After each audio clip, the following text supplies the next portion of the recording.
Good morning, everybody. Welcome. Thank you so much for joining us. Thank you for being here this morning for our virtual story time. My name is McKaylee. I'm with Tattered Cover Bookstore, which for those adults out there might not know that Tattered Cover is in the Denver metro area. We're an independent bookstore, and we unfortunately have had to cancel a lot of our story times for the pandemic, but we're here virtually and we're here now, and we have some very special guests with us that I'm very excited to introduce to you guys. So we encourage families to join us for our virtual story times together so that they can enjoy a book, a read aloud, and some cool things that they might not be able to do outside of your home right now. So we're happy to bring this to you. Thank you for supporting local independent bookstores. You can order online with us at tatteredcover.com, or if you are in the Denver metro area, you can always come into one of our 4 locations with your mask over your mouth and your nose and come visit us there. But tatteredcover.com is open 24/7. So shopping there is ideal and safe and easy, and supporting local businesses. What could be better? I want to let you know that closed captioning is available on this video. There's a black bar down at the bottom, and there's a button labeled CC on it. If you click that button, closed captioning is enabled should you want it or should you need it.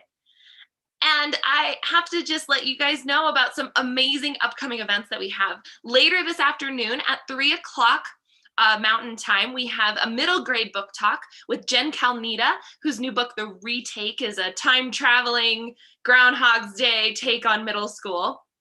And then we have another virtual story time this week on Friday, March 5th. And that's with local authors Amy and AJ Young and their new book, Mustache Duck Stash. But so you can register online for those at tatteredcover.com/event. Now, I'm excited to introduce our author and illustrator for our virtual story time. We have Richard Ho and Jessica Lanan. Richard Ho is a children's book author who was once himself a child. He's a young former journalist and educational scriptwriter who enjoys writing stories for young readers about science, culture, and the magic of everyday life. His first picture book, Red Rover, Q Richard, and Jessicity on Mars, was published by Roaring Book Press in 2019. Jessica Lanan is the author and illustrator of The Fisherman and the Whale, winner of the 2020 Bull Bransom Award for Wildlife Illustration, and the illustrator of 7 other books for young people. She enjoys helping young readers discover the beauty and diversity of their world. She lives in Boulder, Colorado, and the book that we're talking about and reading today is called The Lost Package. I'm excited to welcome both Richard and Jessica, and they'll join me here on camera. Here we go. There they go. Perfect. There's Richard and Jessica. Hello, both of you. Hello. How's everyone doing? Good. We're great around here. The snow's melting. It's morning. We're starting off the day with a virtual story time. Couldn't be better. So how about you, Jessica? Doing well. I'm here. You know, snow's also melting. Very sunny out there. I'm glad to see you both. Thanks for having us, McKaylee, and it's nice to see you, Richard, again. Always a pleasure. Yes. Absolutely. Well, I want to let the audience know that we are going to have a short Q&A at the end after story time. So some of you have already been active in the chat. Thank you for that. So if your kiddos have any questions as they're watching this with us, please feel free to type in them in the chat, no matter how silly or how outrageous they may seem. We're also going to be doing a drawing demonstration later. So think of some ideas that you might want Jessica to draw, okay? All right, I'm going to hop out, and it's time for story time. Excellent. All right, we're so excited to be reading this book, The Lost Package. This is actually the first day that it's out. It is publication day, so we're so excited to be spending part of it with you guys here. So we're going to get started with reading. All right, I am going to share my screen. So we tested this. Let's make sure it goes right. So you should be able to see the pages up on your screen, and you can follow along rather than having me hold up the book, which is not the best way to do it on screen. All right. Excellent. All right. The Lost Package by Richard Ho, illustrated by Jessica Lanan.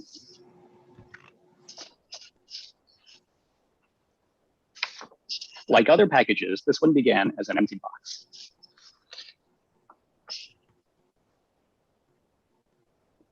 It was packed with great care, sealed tight, and given a personal touch.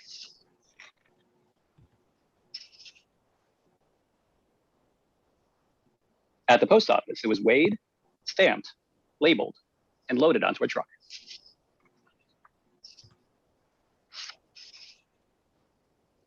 Like other packages, it was taken to a building with wondrous machines that zip mail through a maze of moving belts.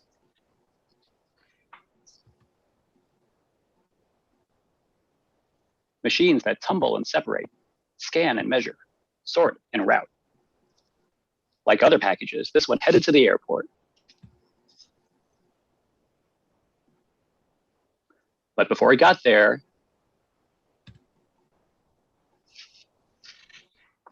it flew.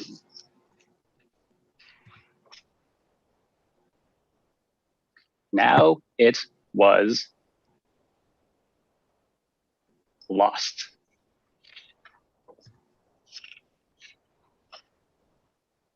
Like other lost packages, this one seemed hidden, invisible, and forgotten until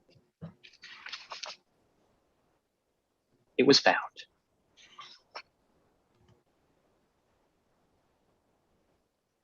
The package was tattered and muddy, but its destination was clear.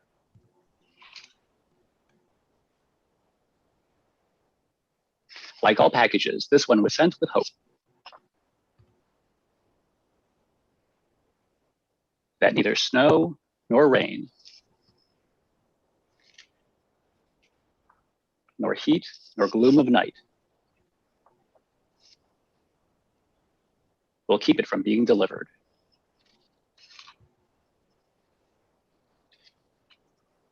Not all packages travel the same road. Some get lost, some get found.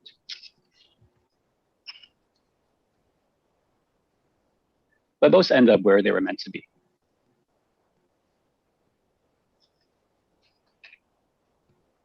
The end. All right. All right. How wonderful. Oh, I love that story because there's so many layers to it and it was so delightful. So Jessica, you are the artist behind all these wonderful illustrations and you have a demonstration to kind of show us how you do what you do, right? Yes, I have. I did this on Sunday. It was a lot of fun, so I'm excited to do it with you again. I have a piece of paper here, and if you're at home and you want to try doing this yourself, maybe with your parents or by yourself, or you can even do it with your classroom at school, you can make your own postcard and draw or paint anything you want on it and actually mail it to a friend. So I'm going to need some help from all of you to decide what to draw on this piece of paper, and I will paint it when I'm done drawing. So you can give me some ideas. Hey, Jessica, can you quickly explain for some of our listeners and viewers, what is a postcard? Some kids aren't familiar with what that is. Okay, so there are lots of different types of things you can mail. And oftentimes we write letters and they go inside of envelopes. But a postcard doesn't have to go inside of an envelope. It has a picture on the front, and then on the back, let me just actually draw on here. You'd put the address on one side and the message on the other side. And then in the corner, I hope I'm not mirrored. I don't know if I'm mirrored or not. You're doing great. Yep. In the corner, you'd put your stamp. I think, do you see this as a mirror, Richard? You see this correctly, yep. Oh, you see it correctly. Yep. Looks good. So, and then that just goes in the mail just like that without any envelope needed. And I think for your average size postcard, the postage might even be less than for a letter. So it's the cheapest type of mail you can send. And people like to send them when they go on a trip or maybe they're on a vacation somewhere. You can buy them and they often have really pretty pictures on them. But my favorite kind is the kind that's made by hand. So if we can get a suggestion from the audience. Okay, so we've got some, also Miss Lulu's kindergarten class from Park Hill Elementary is here as well. So we have a whole class of kiddos watching. Hi, everybody. Hi, welcome. Thanks for being here with us Hi. today. Yeah. So there's a couple of suggestions here, and we welcome more. You know, we can vote on what we want. We have a dog, a giraffe, a badger is one, a librarian is another. So any of those appeal to you, Jessica? Oh boy, I don't have any reference materials here, so I'm not sure about the badger. That might not go well. Maybe a giraffe. Could you do a giraffe? A giraffe? I could try. Yeah, no guarantees. There's a request with a bow tie. A giraffe with a bow tie. I think a giraffe could wear a lot of bow ties. You know, good, all along their neck. That'd be super cool. Okay, all right. Because this is a giraffe, I think I'm going to do it this way instead of this way, because that seems like that would make sense. This might not turn out very well. That's okay. So while Jessica's getting started, Richard, a really good question to ask is, when did you know you wanted to become a writer? It's a really great question. So I think if you talk to a lot of authors, they'll say that from the moment I was born, I wanted to be a writer. And I don't think I can actually say that. I was pretty late. I'm what they call a late bloomer. I always liked writing when I was a kid, but I never really thought about writing my own stories. Like I did writing in school. You know, you wrote like, you know, papers and essays and little stories and things like that. And I had a lot of fun with that. But it wasn't until much later when I was in college that I started thinking, hey, maybe I could start writing for a job. So when I was in college, I started writing for journalism. So that's basically like being a reporter, writing for newspapers and magazines. And that's what I was interested in at first. And I did that in college. And then after college, my first few jobs were in journalism. So I was a reporter. And then I started thinking, stories are really cool too. And I never thought that I could write my own stories, because like you think about all these amazing books that you read as a kid and like, how did they come up with these stories? I never thought I could do that. But then I realized that I really wouldn't know unless I tried. So I tried. And around that time, I actually, my first son was born. I have 3 sons now. So when our first was born, we started reading a lot more of these picture books to them. And I had always loved picture books as a kid, but I hadn't really read them as an adult. So I started reading them as an adult, and I saw how really amazing they are. I mean, there's so much going on in a picture book. I mean, they're so short, but like there's so much like story and character and lessons and themes that you can find in every picture book. And I got really, really just swept up in reading all of these. And I thought maybe I should try writing these. And that's really how it started. Actually, the first book I ever wrote was because, so we used to have a pet hedgehog named Henry the Hedgehog. And he was our pet for a while. Yeah, I wish I had a picture of him. If I'd known ahead of time, I would have brought a picture. But anyway, so Henry was our first pet. And I showed a picture of Henry to one of my coworkers who happened to be a picture book illustrator. So she said, hey, why don't you write a story about Henry? And that's really how it started. So that was the first children's book that I tried to write. And now that never got published. It wasn't a very good story. It was, you know, my first attempt at it, but it was definitely the first step. And I started writing more and more after that. And that's how it happened. So, yeah. That's so great. Well, I want to also encourage anybody else in the chat that if you guys have more questions, please let us know and we'll continue to ask. Jessica and Richard are both very open and excited about talking about their work, their books, their favorite books. So feel free to keep asking questions. Richard, they want to know, why did you write a book about mail, about a package? Yes. I happen to love mail, and I've got a very good reason for it. My father was actually a clerk for the U.S. Postal Service for over 30 years. He's retired now, but so I grew up with that. I grew up with mail around the house. Like I never had to go to the post office or a mailbox. I just handed my letters to my father when he went off to work, and that's how I sent my stuff. So because of that, I've always been fascinated by the whole system. You know, like it's a really amazing mail system that we have in this country. It's actually older than the country itself, if you can believe that. The U.S. Postal Service is older than the country itself. It was around even before 1776. So yeah, so I just thought it was always fascinating to learn about it. And recently, a couple of years ago, there were a lot of people in my life who were complaining about having their packages lost. And I got curious about like what happens to a package when it gets lost. Like, is there any way that we can find them? What happens when they sort of just drop off the face of the earth? So that's sort of how I got the idea. And from there, I talked to my dad a lot just to ask him, like, you know, what actually happens to these lost packages? And so that's where the story came from. That's awesome. What was it like working with Jessica as an illustrator? Jessica is amazing. So the thing to remember about making children's books, though, is, and a lot of people don't know this, so the author and the illustrator don't actually talk that much during the process.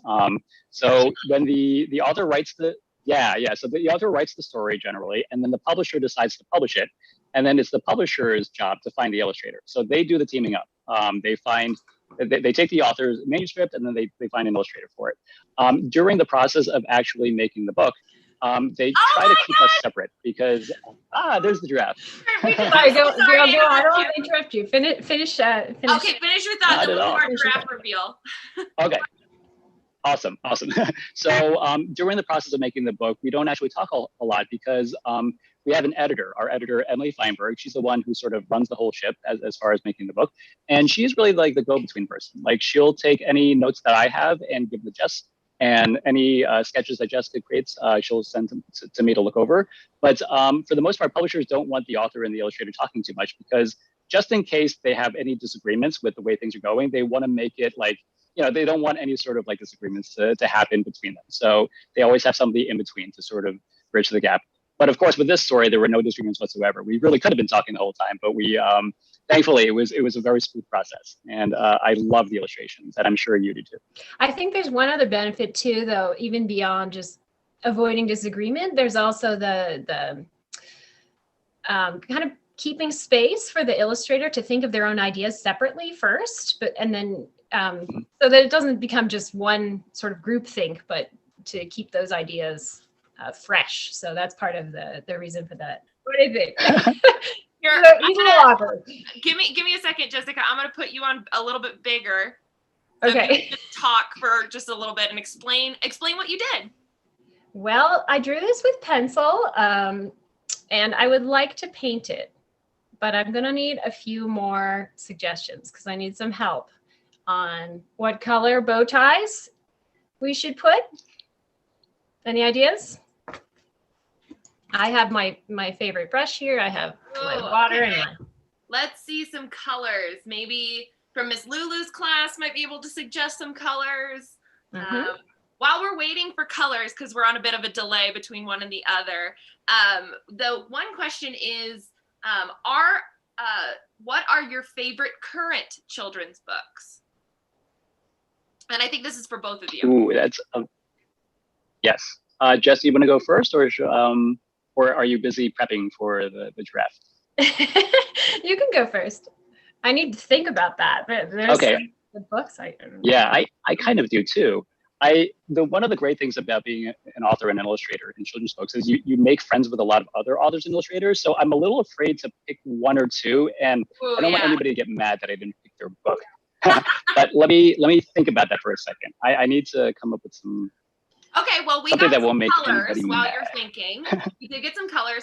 Okay, so good. From Miss Lulu's class, it is green, purple, and if you can do a rainbow bow tie. Oh, I could do all the bow ties as a rainbow. So there's. That's a really good idea. Yeah, because they're a little small. Let's do that it way we get our green and our purple in there too. Yes. Okay. Awesome. Let's start with red on the top. Yeah, I feel the same way as Rich. Like, it would be hard to choose any one favorite, especially when I have so many books coming out made by friends, and they're all so different. It's like, it's hard to choose a favorite when books can be so different. So, all the way from these very detailed nonfiction books, which I love, to really simple board books and picture books. They're all wonderful for different reasons. So it's how about we change the question a little bit? Miss Kathy had a really great idea here. What about your favorite book when you were a child? Oh. Very good question. Okay, so. Oh, we got show and tell. Jessica's show and tell.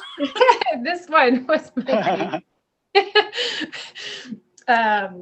I loved fairy tales. I loved all the details in this book. St. George and the Dragon. I used to copy from this book. I would paint the. Oh yeah, this is the spread. I thought this was just. Oh, he's so cool. He's so cool, right? Yeah. So I like to draw from the books and copy the pictures. And this was my favorite one to copy from. What How about about you, you, Rich? Richard? Awesome. Okay, so I used to love the Curious George books, all the Curious George books. I love the Clifford books. I was really into the series, the ones that you can get like 20 of them, all like different adventures of the same character. So I loved Clifford. I loved Curious George. I also had a lot of the Berenstain Bear books. Those were also personal favorites. Yeah. I really wish I could go back to my old childhood home and see what kind of books I had because I don't even remember that many beyond that. Like those were the ones that stick out in my memory. That's awesome, though. Those are some great selections, and kiddos can add those and parents to their reading lists for sure. So then, the Miss Lulu's class is also wondering if you're gonna write another great book soon, Richard. They loved that one. They loved the Lost Package so much. So, what's your next book? I'm so happy. So my next book is going to come out next fall, so in 2022, and it's called Year of the Cat. And it's basically there is an old Chinese myth about, and I'm sure you guys have heard about, like it was recently Chinese New Year, Lunar New Year, and so every year is a different animal. So there's the year of the rooster, the year of the rat. This year is the year of the ox. So there's 12 different animals, and the story that sort of explains these animals is that in ancient China, a long time ago, they had a great race of all the animals to come to the Jade Palace. And the order in which they finished the race is the order of the years in the calendar. Now, cat is the 13th animal. Cat never finished the race. So there is no year of the cat. And the reason was because rat pushed cat into the water right outside of the Jade Palace. And so cat dunked in the water and never finished the race. And because of that, that's why cats hate rats. So that's sort of like the story explaining that. So my story, Year of the Cat, is about what happens when rat, who feels guilty about that, tries to get all the animals together to go apologize to cat. I love that. I love the history behind that too. That's awesome. So, right. Jessica, yeah, so that's one of those stories that I grew up with as a kid. Yeah, absolutely. And you should have a book of that. That's fantastic. That's awesome that you're making one and you're writing one. And Jessica, I saw that you had some progress on our giraffe there. Yeah, I'm trying to hold it up. I'm coloring him in. I didn't get to the purple. Maybe I'll make the spots purple. What do you think? A purple spotted giraffe. Yes, please. Yes? Okay. All right, we'll do that. That's awesome. And Jessica, I know you're working hard on that, but if you can, they want to know when you decided you wanted to be an artist. Oh yeah, that's a great question. I loved drawing and painting from the time I was a kid, but I never met any authors or illustrators. I never had a Zoom like this with a real author. So it took me a long time to realize that it was a real job that people actually do. I think it wasn't until I went to college and I studied sculpture, and I kept thinking about illustration, but I thought I had to do something a little more serious, like medical illustration or, editorial illustration. But then I realized that there are these people who are making picture books, and that was something I had always loved my whole life. I loved picture books and I collected them and never stopped reading them. So I guess it wasn't until I was I had graduated from college and I was in my 20s that I decided to try to learn how to illustrate picture books. That's awesome. One question here that's really great that I think applies to both of you is, what advice do you have for young kids who want to be an artist or an author or an illustrator and do art in any kind of way? That's an excellent question. I think a lot of that is how the influences that you're surrounded with. So when you see other people around you that are writing stories or making art, I think it sort of makes you more confident in your own ability to do it. I know with my kids growing up now, because they see their father like constantly involved with making books and stuff like that, they see like all these books around the house and they see like me like typing and writing. They also have an interest. Like I see them drawing all the time. They're like, I'm making my own books. And I think that's really important for teachers and parents to sort of model that, kids should never think that they can't do something, like it might seem like it's a really hard thing to do. And these people are professionals and they must have spent years and years training to do this.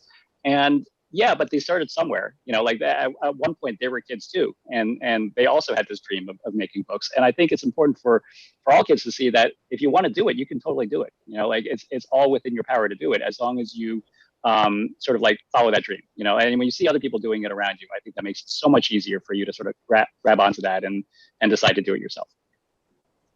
What about for you, Jessica? Adding on, I agree with everything that Rich just said. And also, we can get really caught up on feeling like it always has to be good and that we have to make something really amazing, and then feeling paralyzed, feeling scared and upset if it doesn't turn out that way. And I'm sure I know with writing, it's the same. With illustration, it's the same. It doesn't always turn out the way you want, and often it doesn't, and often you're not satisfied with what you've made, or you might fail at something. And for me, the important thing to think about is to focus on the joy of making things with your hands and just how fun that is. And it's not all about what other people think of what you made, but also about what you're making brings to you. And I think that if you can hold on to that, that will really help you in your journey of becoming an artist or a writer, because there's so much criticism and rejection that can come along the way. But at the end of the day, you're writing stories and making pictures, and that's just so much fun. Yeah, so I love that. Being that belief in yourself that you can do anything, but also reminding yourself too that it should be fun. It should be something that you do with the journey, not the destination. All right. Speaking of journey, how's the journey with our giraffe going? Oh, it's going great. I think we're just about done here. Nice. That means we have time for probably one more question here, which is kind of more of an adult think question that we ask here on at Tattered Cover, but we do enjoy it because it always brings out unique answers. But the question is for both of you, and it's, what did this book teach you when you were working on it? What did you learn from this book? And Richard, you can start us off while Jessica's finishing. Wow. Sure, that's an amazing question. Okay, so I think with every book that you make, you learn something new, and it's not really necessarily about like the making of the book. Like obviously, I think I learned a lot about what goes into a good story. My first book, which I love as well, it was a very different kind of book. It was a science nonfiction book about the Mars rover. And this one was there was more of like a storyline in this one, because you're following a box from like the beginning of the journey to like getting lost and getting found. So there was more of like a traditional story in this one. So I think it was really cool to sort of learn how to piece together a story with a beginning, middle, and end, which was a little bit different than my previous book. My previous book was more about the science and like what the rover does on Mars. So I learned about that. But I think also with every book that you make, you learn more about like what your voice is as a writer. And so I learned a little bit more about like what speaks to me, like what do I want to see in books? How do I want books to make me feel? And because this book was such a personal subject for me, like it really allowed me to explore like, how I can take stuff that I grew up with and I loved growing up and like sort of put it into a book form. So that was, I guess, what I took away from it. Jessica, do we have our giraffe here? Yes, I'm going to call it done. I love it. Let's see here. Look at him. There he is. Oh my Awesome. God, our giraffe, our rainbow giraffe postcard. He's fantastic. And I will write something on the back. And would it be okay to get an address and send it to our classroom?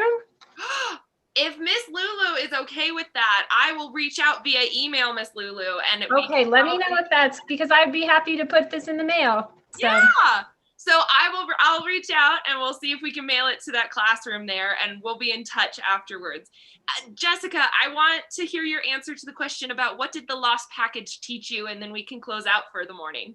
Oh yeah, sure. That is a great question. I learned a lot through the research for this book about how packages are sorted, because I had to draw it. And in order to draw it, you have to know how it's done. So that was really fun to learn about the different machines that sort different shapes of mail. There's a machine that sorts letters and another one that does large envelopes and rigid things, and then packages, they have their own machine. So that was pretty interesting to learn all about. And also I enjoyed all the different settings in the book because the package goes on this adventure. So I had to think about different parts of the country that the package would have maybe traveled through and what that experience would have been like. And that was a lot of fun. So I enjoyed learning about all those different parts of the story through the research. Thank you both. This is such a delightful story. We were so happy to have you here for our virtual story time. And I want to remind everyone that they can get signed copies of The Lost Package at tatteredcover.com.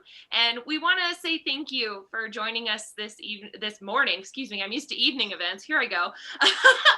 Thank you for joining us this morning. I want to give each of you a chance to remind our viewers who you are, maybe where they can find you online, and anything else you want to say before we end this morning. Sure. So I'm Richard, and this is my second book. I'm very excited about it, and you can find me online at my website, richardhobebooks.com. So there's any information about upcoming books is always going to be there. And thank you so much for having us. This was so much fun. And Jessica? Same. Thank you, McKaylee, and thank all of you for joining us today. It was really lovely to be with you digitally. You can find, I guess, everything on my website, which is jessicalanan.com. And I have social media there. I have sketches there and links to my books, so you can learn all about that. Wonderful. And once again, you should get the latest copy of Richard and Jessica's book, The Lost Package, which, Richard, I think you have it there. Do you mind holding it up real quick? Or one of you has it? There you go. Perfect. Which came out today. So happy book birthday to The Lost Package. And you guys can get yourselves a copy at tatteredcover.com or at one of our locations. If you two will hang around here while I close out. Thank you guys again for shopping locally, for joining us for this virtual story time. We have another one on Friday, the 5th of March, also at 10:30 with Amy and AJ Young. And so you can register for that online at tatteredcover.com/event. Thank you again, everybody. Stay safe and happy reading. Bye. Bye.